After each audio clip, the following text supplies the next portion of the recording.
Selamat pagi para sahabat GKI Klasik Solo dimanapun para sahabat berada. Berjumpa kembali di dalam rangkaian Bina Iman GKI Klasik Solo pada pagi hari ini. Dan pada saat ini kita akan merenungkan sebagian firman Tuhan yang saya ambilkan dari kitab Yeskiel pasal 20 ayat 18 sampai dengan 24. Namun sebelumnya mari kita berdoa mohon bimbingan Tuhan. Mari kita berdoa. Allah Bapa yang baik, kami datang dengan segala ucapan syukur kami untuk perlindungan-Mu di dalam istirahat kami pada malam hari ini. Kami juga bersyukur untuk pagi hari ini Engkau boleh membangunkan kami untuk kami melanjutkan kehidupan kami, melanjutkan aktivitas kami. Pada saat ini, sebelum kami melanjutkan aktivitas pada hari ini, kami akan merenungkan sebagian dari firman-Mu yang akan menjadi bekal bagi kami untuk menjalani aktivitas. Kiranya Tuhan yang menolong kami, Tuhan yang membimbing kami di dalam kami merenungkan sabda Tuhan. Di dalam nama-Mu, Tuhan kami Yesus Kristus, kami telah berdoa. Amin. Saya akan membacakan Yeskiel 20 ayat 18 sampai dengan 24. Maka aku berkata kepada anak-anak mereka di padang gurun, janganlah kamu hidup menurut ketetapan-ketetapan ayahmu, dan janganlah berpegang pada peraturan-peraturan mereka, dan janganlah menajiskan dirimu dengan berhala-berhala mereka. Akulah Tuhan Allahmu. Hiduplah menurut ketetapan-ketetapanku dan lakukanlah peraturan-peraturanku dengan setia. Kuduskanlah hari-hari Sabatku sehingga itu menjadi peringatan di antara aku dan kamu, supaya orang mengetahui bahwa akulah Tuhan Allahmu. Tetapi anak-anak mereka memberontak terhadap aku. Mereka tidak hidup menurut ketetapan-ketetapanku dan tidak melakukan peraturan-peraturanku dengan setia. Sedang manusia yang melakukannya akan hidup. Mereka juga melanggar kekudusan hari-hari Sabatku, maka aku bermaksud mencurahkan amarahku ke atas mereka untuk melampiaskan murkaku kepadanya di padang gurun. Tetapi aku menarik tanganku kembali dan bertindak karena namaku, supaya itu jangan dinajiskan di hadapan bangsa-bangsa yang melihat sendiri waktu aku membawa mereka keluar. Walaupun begitu, aku bersumpah kepadanya di padang gurun untuk menyerahkan mereka di antara bangsa-bangsa dan menghamburkan mereka ke semua negeri. Oleh karena mereka tidak melakukan peraturan-peraturanku dan menolak ketetapan-ketetapanku dan melanggar kekudusan hari-hari Sabatku, dan matanya selalu tertuju kepada berhala-berhala ayah-ayah mereka. Para sahabat yang dikasihi oleh Tuhan Yesus Kristus, ada pepatah mengatakan di dunia ini semuanya butuh uang. Kita bepergian kebelet pengen ke belakang, di jalan mampir di tempat tertentu, kita di sana buang air kecil harus bayar, parkir juga harus bayar, beli sayuran di pasar juga harus bayar. Apalagi untuk kebutuhan-kebutuhan yang lebih besar daripada itu, dan juga untuk memenuhi keinginan-keinginan kita. Oleh karena itu kemudian orang akan berusaha berjuang mati-matian untuk apa? Untuk mencari uang, bekerja siang dan malam, lupa waktu. Kalau ada lembur diambil, kalau nggak ada lembur cari jabatan yang lain. Pokoknya kerja itu bisa sampai 20 jam per hari dan 7 hari per minggu. Ini menjadi sesuatu hal yang luar biasa, dan ketika itu terjadi maka orang itu kemudian akan melupakan hal-hal yang lainnya. Yang penting aku bisa mendapatkan finansial yang lebih, mendapatkan uang yang lebih. Apalagi kalau bicara di dalam pekerjaan yang di sana ada sebuah pencapaian tertentu, kemudian akan naik jabatan. Nah, ini orang juga akan berlomba-lomba untuk bisa apa? Bisa dipromosikan, naik jabatan, dan naik jabatan. Karena apa? Karena ketika orang naik jabatan tentunya secara finansial itu akan naik juga, artinya akan mengikuti. Nah, okelah kalau itu dilakukan secara sadar dan juga dengan hal yang benar, tidak masalah. Tetapi perlu hati-hati berkaitan dengan hal ini, karena seringkali kemudian orang lupa, paling tidak dia lupa akan dirinya sendiri, akan kesehatannya. Ketika badan ini sudah memberikan kode untuk istirahat tetapi tidak istirahat, maka yang terjadi bisa mengalami sakit yang bahkan sakitnya parah, dan bahkan pula mengeluarkan biaya yang lebih besar dibandingkan apa yang sudah didapatkan.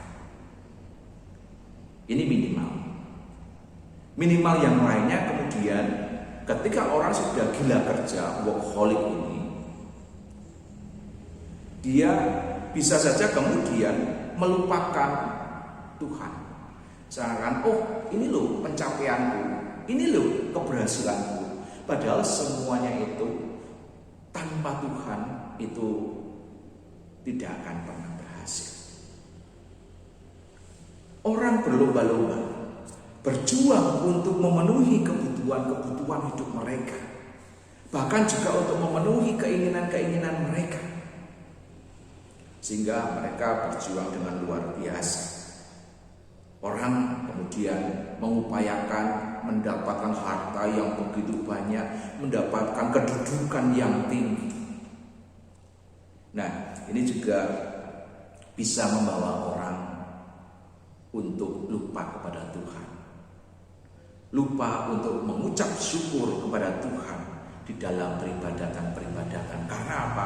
Karena sudah lupa, karena sudah terlalu sibuk dengan pekerjaan mereka. Lupa peribadatan, apalagi bicara soal kegiatan gerejawi di dalam persekutuan, di dalam komunitas orang beriman. Nah, hal ini kemudian akan menjauhkan orang itu dari Tuhan. Karena apa? Karena uang, harta, dan tahta itu menjadi berhala di dalam kehidupan mereka. Harta dan tahta menggantikan Tuhan di dalam kehidupan. Nah, hari ini juga terjadi di dalam kehidupan bangsa Israel ketika mereka melanggar hari Sabat dengan berhala-berhala mereka. Mungkin kalau kita sejajarkan agak sedikit berbeda soal berhala-berhala bangsa Israel pada saat itu dengan berhala-berhala pada masa kini. Namun yang jelas pada masa itu bangsa Israel melanggar hari Sabat dengan berhala-berhala mereka. Padahal hari Sabat itu kalau kita ingat adalah anugerah Tuhan yang semestinya di hari itu digunakan untuk mengucap syukur kepada Tuhan dan mengingat diri mereka sebagai umat perjanjian. Tetapi ternyata bangsa Israel tidak melakukan itu di dalam kehidupan mereka. Mereka hidup sembarangan, bahkan melakukan dosa seperti yang dilakukan oleh bangsa-bangsa lain yang tidak kenal Allah. Dalam murkanya Tuhan sempat berpikir ingin untuk membinasakan mereka, tetapi Tuhan tidak jadi melakukannya. Namun karena ikatan perjanjian, maka mereka atau bangsa Israel ini tetap akan mengalami penghukuman, yaitu merasakan pembuangan ke negeri yang asing. Mereka akan mengalami seperti ditinggalkan oleh Tuhan dan diserahkan kepada nafsu-nafsu dosa yang memperbudak mereka. Seperti ketika mereka ada di tanah Mesir, di mana mereka diperbudak oleh bangsa Mesir, di mana mereka tidak mampu untuk bersyukur kepada Tuhan, tidak mampu untuk mendekatkan diri kepada Tuhan. Apa yang dilakukan oleh Tuhan ini sengaja dilakukan agar apa? Agar bangsa Israel ini sadar bahwa mereka telah jauh menyimpang dari ketetapan Tuhan. Seperti sabat bagi bangsa Israel, begitu pula hari Minggu bagi kita sebagai umat Tuhan, bagi kita sebagai orang Kristen. Hari Minggu sebagai hari kebangkitan Yesus Kristus menjadi hari di mana kita mengucap syukur seraya mengingat karya penyelamatan dan pemeliharaan Tuhan. Hari Minggu menjadi hari identitas kita sebagai orang-orang Kristen yang harus kita pelihara, yang harus kita jaga. Ketika kita melupakan hari Minggu, maka akan membuat kita ikut-ikutan dengan dunia ini, yang bahkan kita juga bisa diperbudak oleh hawa nafsu kedagingan kita, diperbudak oleh hal-hal duniawi yang ada di sekeliling kita.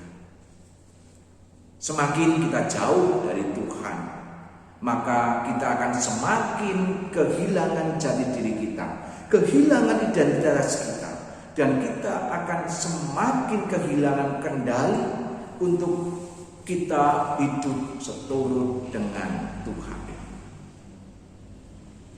Apakah kita akan bertobat menunggu sentilan dari Tuhan atau menunggu hukuman dari Tuhan terlebih dahulu, seperti yang terjadi di dalam kehidupan bangsa Israel? Tentunya kita sebagai umat Tuhan tidaklah seperti itu. Jangan sampailah kita menunggu sentilan dari Tuhan, selentikan dari Tuhan baru kita bertobat. Tetapi marilah kita terus memelihara hari Minggu itu sebagai hari ucapan syukur kita, seraya merayakan hari kemenangan Tuhan. Bekerja boleh, cari uang boleh, cari kedudukan boleh juga, cari kenyamanan hidup, tidak ada yang melarang. Memenuhi keinginan-keinginan kita itu pun juga diperbolehkan. Tetapi kita harus ingat untuk apa? Ingat untuk bersyukur. Kita juga harus ingat untuk memelihara kehidupan kita, harus senantiasa dekat dengan Tuhan. Dan tentunya jangan lupa dengan tugas panggilan gereja, bersekutu, bersaksi, dan melayani di dalam komunitas orang beriman, di lingkungan gereja di mana kita berada, maupun juga di dalam komunitas masyarakat di mana kita bekerja, di mana kita tinggal. Semuanya harus dilakukan dengan berimbang.